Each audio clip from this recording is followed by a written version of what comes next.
Hi everybody. So today we are still seeing the same type of activity that we had been seeing over the past few days. Things are pretty steady. The Lower East Rift Zone continues to erupt lots of lava fed from several different fissures. There's a complex, fissures 7 and 21, which is in the eastern side of Leilani Estates neighborhood, has produced a broad pond of lava that's spread over the area. It's actually overprinting on top of a flow that erupted earlier on in the eruption about 2 weeks ago. And so it's a big ponded area, and that is not really sending flows down to the south to the ocean entry. There are still two main lava channels being fed from other sources that are a little bit east from that 7 and 21 complex in eastern Leilani Estates, and those two channels are reaching the ocean. So today we only have two ocean entries. There's no split at the end of one of the channels anymore. So that's kind of the newest thing down there. Seismicity is still relatively low, and deformation is pretty flat, so we're not seeing any ground movement up, down, or laterally. Up at the summit, seismicity rates are high. The larger explosive eruptions are occurring every about a little bit more than one per day is the average right now. And we're still seeing continuous, there's some continuous plume out of the summit. It's either really just water vapor, mostly water vapor looking like just a white cloud, and then occasionally there's some ash, and there is significant ashfall that's, well, not significant.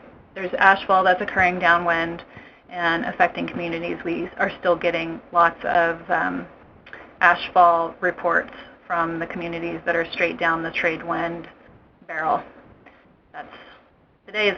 Oh, deformation continues at the summit. We just had an update this morning, and it looked like there was about 1.3 meters of subsidence at the summit so far. Hi, this is a question for Wendy and anyone else who's familiar with the situation in Leilani Gardens. It appears that the fissures 7 and 21 are producing very large quantities of ash, lava that is pooling, and then once it breaks out, I believe it took out a good chunk of a street last night. I believe up to 8 houses were destroyed. And Wendy, I wonder if you could just talk about that process and just how destructive things are getting there in Leilani Estates. I can talk a little bit about it. I don't know the number of structures that were destroyed overnight or since Fissure 7 has become active. Yes, you are correct that it began moving kind of up and down one of the main streets. I can't exactly remember what the name of it is. Yeah, I'll have to look it up. So yeah, the street is Kaupili Street. Okay.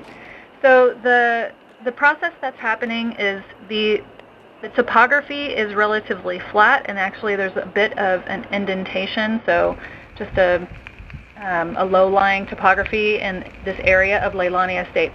The fissure is erupting in this area. Lava flows are moving outward, but because there's no significant slope for them to travel down, the lava flow is kind of just filling up that low-lying area, and as it fills up, it's inflating itself from below. So yesterday on the call I mentioned that there's a crust or like an outer shell of lava that cools really quickly in some of these instances. So it's kind of doing that. It's crusting itself over, and then more lava will come up underneath, and it's kind of pushing the crust out, and that crust will spill over the edges at the margins of this very large pooled area.